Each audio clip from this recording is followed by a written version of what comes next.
Okay, so how actually could Mercedes and or Red Bull change the compression ratio within an engine dynamically when it heats up? So as far as I'm aware, this is all speculation right now. No one actually knows outside of the team, so these are just a few potential avenues they could go down to make this happen. So it's all about making this area here, the combustion chamber, smaller, as I explained in a previous video.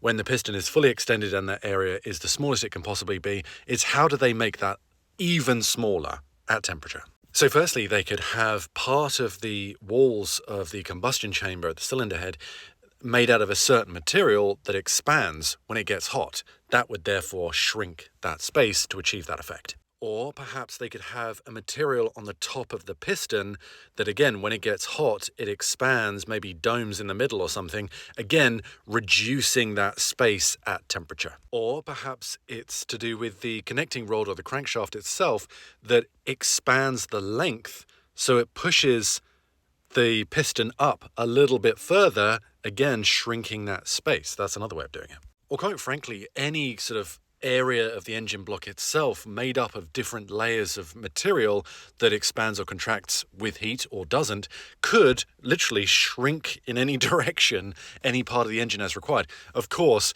the piston has got to form a really tight seal within the cylinder, so certain directions that's not really going to make a lot of sense. But top to bottom, above or below, or where the crankshaft is mounted, like anything that would shift things slightly in the correct direction that maintains the seal, maybe that's the way they're doing it. So why teams would choose one system over another depends on a whole bunch of factors, effectiveness, reliability, but also how quickly that heat expansion would occur. So for example, with the piston, that is obviously creates a lot of friction within that sort of cylinder there going up and down. It heats up very quickly, so that effect would occur very quickly, so it could start increasing that compression ratio almost immediately, compared to the walls of the combustion chamber, which would take a little longer to heat up, and then the expansion would happen much slower, so therefore the effect would be less over time, happen slower. You know what I mean.